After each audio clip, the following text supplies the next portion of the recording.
I can see it now. Okay, thanks. So I started this project in Oaxaca. So I was there because I just heard the place is very rich of textile. So I don't know anything about weaving. And actually, this is not weaving. This is their traditional way to weave. But I use it to embroider for embroidery. I reinvented it. And I was there for a residency, but the residency is not so interesting. I just did everything tourists did, but by chance, in one open studio day, somebody saw my work, and then they took me to the Aztec villages. There were 3 of them. So from that time, that was my first time to get into this kind of like combining my e-textile skills with this kind of community development. So these guys, they are Bandui Lab, and they are just a family actually. So they basically, what I do is to go to visit all the villages. By the time they were working with 3 villages, as I know, so they just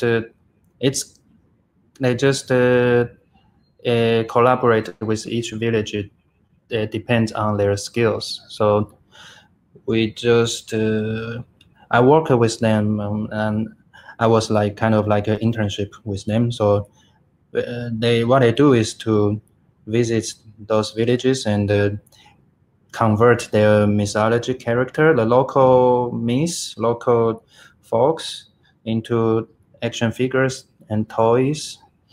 So for doing that, we collect the nature material around the village. So we were looking for any all the interesting shape. Wood has interesting shape, so we can make it into toys. So they also, how they do that is they give workshops. For example, like please draw some mythology character in 1 minute, and then people start to convert their ideas, the character figures in their mind into drawings. But of course, everybody is not a professional artist, so but we convert it to action figure, how to say, really sincerely, so based on what I draw. So it just it was a very cold weather. The village is called Analco. That was my first. I was there to design this a garment for puppet. So we have to keep ourselves warm by burning the wood. And during the day, we live in the villagers' house, and eat with them and work with them, and host them, coach them to do some, to establish physical shops and workshop. So the whole process, this workshop takes 7 days, and it's like 5 hours from the centers by car, from the centers of Oaxaca.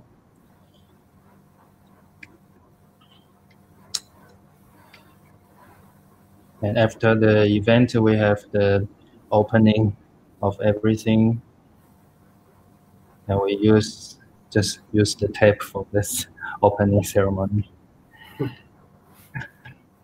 And these walls are all built by wall. The walls are all made of paper.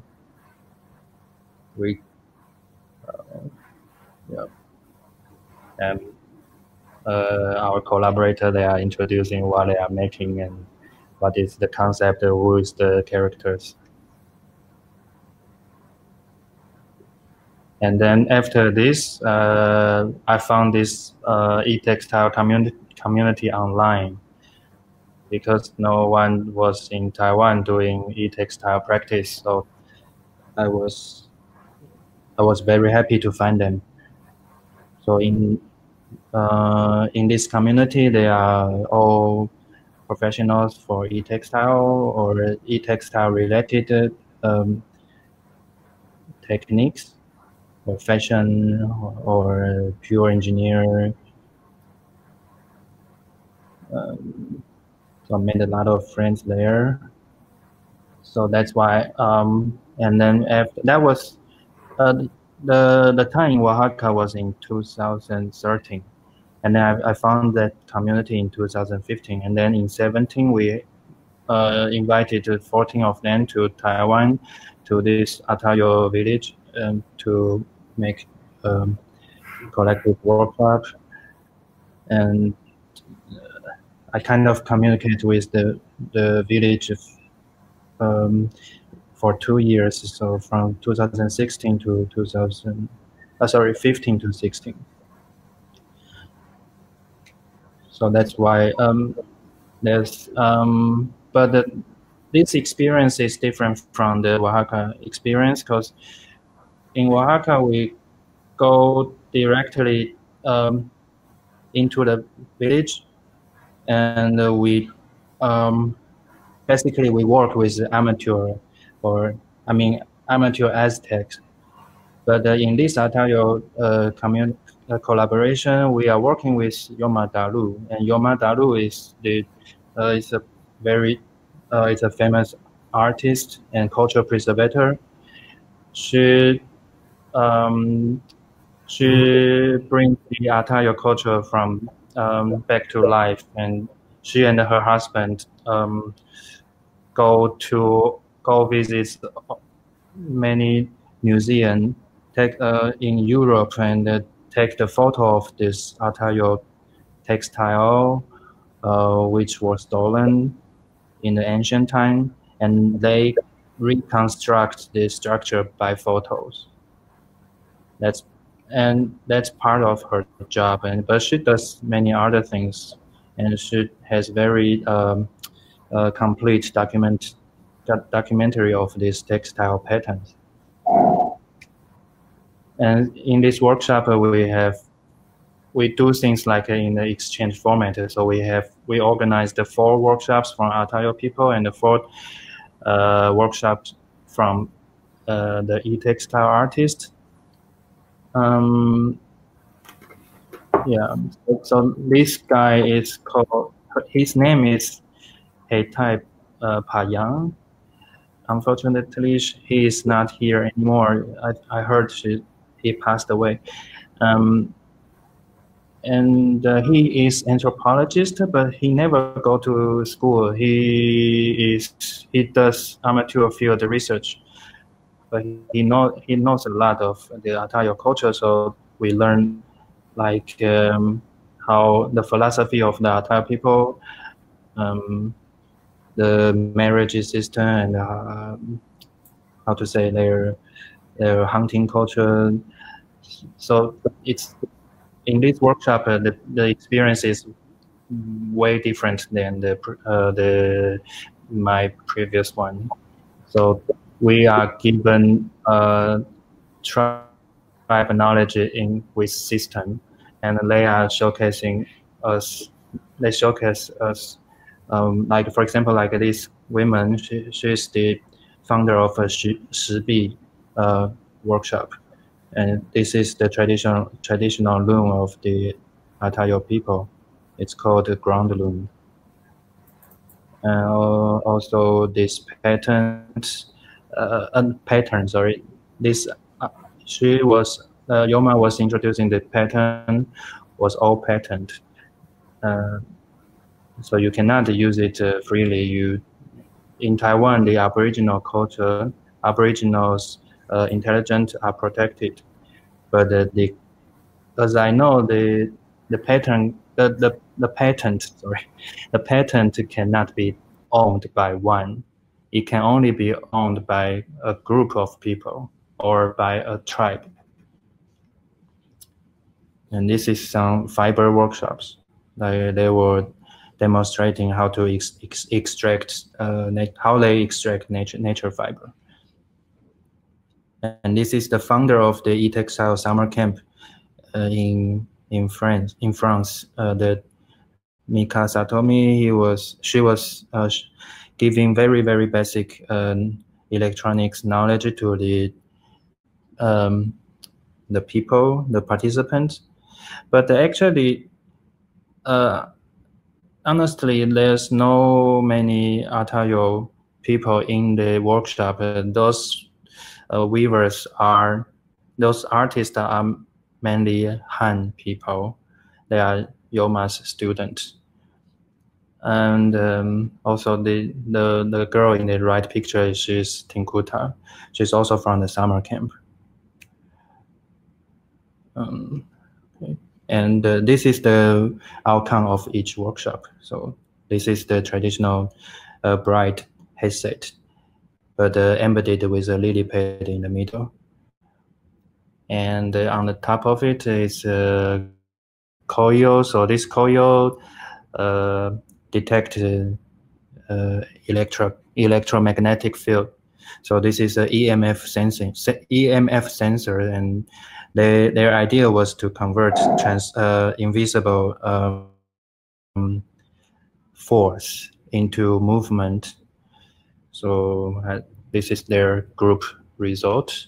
And this work is done by Aniela Hoytink. She is an artist who focused on biodegradable materials. So this cape was composed with rami, and the Atayo people use rami a lot. So this rami is from it's a local material, and this pattern was converted from their eye pattern.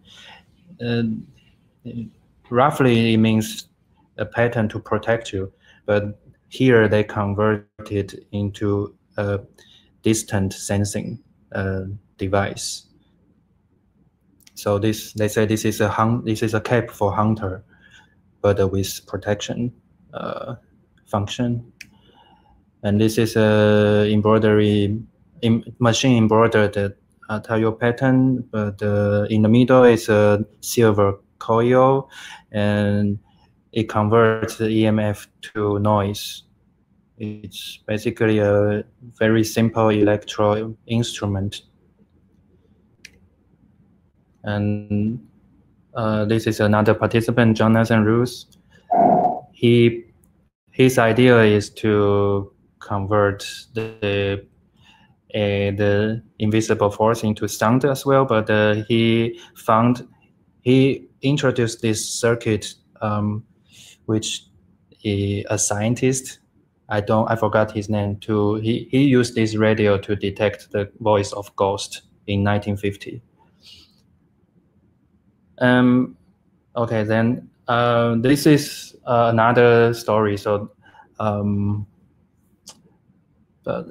maybe it's too long. This is another workshop I participated. This is the workshop organized by the talker yesterday, Mark Dussel. I introduced this because he has a global. He kind of like a nomadic artist too. So, but he travel with how to say, by sharing knowledge, and he hosts this workshop to gather scientists and artists to collaborate to establish this kind of temporary laboratory. And I learned a lot from this one. Like this workshop called Warm Illusion, and some participants, they were trying to convert the silk worm, the silk from the silk worm to silicone. By feeding them PET plastic. And this man his name is Urs, he's partner of Mark, and he is electrospinning device which can give you nano fibers, can generate nanofiber, and this whole device only costs you $10. And Mark was showing how to make plastic by milk and casein. It's a very simple workshop for kids, but it's very inspiring because this plastic made of milk was the earliest plastic. One of the earliest plastic invented by German is called Galalis. So it was using for example, for jewelry, but it's this technology didn't survive because the fault, it cannot be mold. You can only make a big block and then you drew it, you shape it. So it's not suitable for commercial price. And then my recent experience is to try to help collaborate with a Tibetan community, and we were there to. We just know this community by a Buddha who lives in Taiwan, and I know he has a charity school, and they have needs for a greenhouse. So we try to use our experience, all the experience, like invite artists to go to somewhere middle in the nowhere and to do some job for them. But for the greenhouse, I go there by myself, and we build this simple greenhouse, but underground with the local people. And